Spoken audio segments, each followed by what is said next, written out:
নিজের যৌন কামনা পূরণ করার জন্য 6 বছর বয়সী আমাদের আম্মাজান আয়েশাকে বিবাহ করেছিলেন। এই সমস্ত মূর্খ, এই সমস্ত অশিক্ষিত মহিলাদেরকে আমরা জানাতে চাই, বিশ্বনবী সাল্লাল্লাহু আলাইহি ওয়াসাল্লাম আজকে বলতে চাই, যতগুলো বিবাহ করেছিলেন তিনি নিজের ইচ্ছায় বিবাহ করেননি, সমস্তগুলো আল্লাহ পাকের ইচ্ছায় বিবাহ করেছিলেন। ঠিক না ঠিক? আমরা মুসলমান, আমাদের জন্য বিবাহ করার জন্য নির্দিষ্ট সীমারেখা আল্লাহ রাব্বুল আলামিন দিয়েছেন। ফানকিহু মা তাবা লাকুম মিনান নিসাই মাসনা ওয়া সুলাসা ওয়া রুবাআ। পবিত্র কোরআনের 4 নম্বর পারার সূরা নিসার মধ্যে আল্লাহ বলেছেন একজন মুমিনের জন্য বিবাহ করার সীমারেখা হচ্ছে 2, 3, 4 পর্যন্ত বিবাহ করতে পারে। কিন্তু আমার রাসূলের জন্য আল্লাহ পাক কোনো বিবাহ করার সীমারেখা দিলেন না। আল্লাহ পাক নবীকে ইখতিয়ার দিলেন। আল্লাহ পাক কোরআনের মধ্যে জানিয়েছে, পবিত্র কোরআনের 22 নম্বর পারা সূরা আহজাবের মধ্যে আল্লাহ পাক বললেন, ইউওয়াহাবাত তাসগালিন নবীকি ইন আরাদান নবিয়্যু আইয়াস্তানকিহা খালিসাতান লাকা মিন দুনিল মুমিনিন। এভাবে যদি কোনো মহিলা আপনার সঙ্গে বিবাহ করার জন্য আপনার কাছে যদি সুবিধায় আপনার জন্য খাস, আপনি বিবাহ করতে পারেন, কিন্তু মুমিনদের জন্য খাস নয়। ওই সমস্ত ফ্যাসিস্টবাদী সরকারদেরকে আমরা জানাতে চাই, বিশ্বনবী মুহাম্মদ সাল্লাল্লাহু আলাইহি ওয়াসাল্লামের উপরে, তার চরিত্রের উপরে যদি ইতিপূর্বে এবং ভবিষ্যতে যদি আমল করে কথা বলো, আমরা ছেড়ে কথা বলবো না। ঠিক না ঠিক?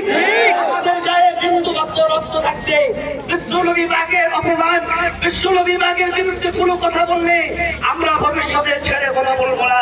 যাই হোক, এই পর্যন্ত বক্তব্য কিন্তু করলাম। ওমা তৌফিক ইল্লা বিল্লাহ। আসসালামু আলাইকুম ওয়া রাহমাতুল্লাহি তাআলা ওয়া বারাকাতুহু। ভাই জুতোটা সাথে করে নিয়ে যাও। আলহামদুলিল্লাহ, আপনারা ছড়িয়ে ছিটিয়ে বিভিন্ন জায়গায় আছেন, সকলকে আমাদের এই সুন্দরতম অবস্থাপনা এখানে বসার উপযুক্ত জায়গায় সবাই আপনারা রাস্তার বাইরে যেখানে আছেন ঘোরাফেরা করছেন সকলেই চলে আসুন। এখন আপনাদের সম্মুখে ঘটকপুর বাজার জামে মসজিদের পেশিমা হযরত জনাব মাওলানা আহমদুল্লাহ সাহেব, তিনি গুরুত্বপূর্ণ কথা রাখছেন। السلام عليكم نحمده ونصلي على رسوله النبي الكريم أما بعد فقد قال الله تعالى في كلامه المجيد والفرقان الحميد بسم الله الرحمن الرحيم إن الدين عند الله الإسلام صدق الله العلي العظيم। সম্মানিত স্টেজে উপস্থিত উপবিষ্ট উলামা হযরত বোনেরা, সম্মুখে আমার দিনদার পরহেজগার নবী প্রেমিক আল্লাহ ওয়ালারা বাবাজিরা ভাইরা, আপনারা সকলেই জানেন যে আজকে আমরা রিলায়েন্সের পাম্পের এখানে কেন সমবেত হলাম। রবিউল আউয়াল মাস 5 সেপ্টেম্বর হুজুরে পাক সাল্লাল্লাহু আলাইহি ওয়াসাল্লামের শানকে মর্যাদাকে বাড়ানোর জন্য উত্তর প্রদেশের কিছু আমাদের ভাইয়েরা তারা আইলা মুহাম্মদ সাল্লাল্লাহু আলাইহি ওয়াসাল্লামের পোস্টার নিয়ে তারা শান্তি মিছিল করছিল।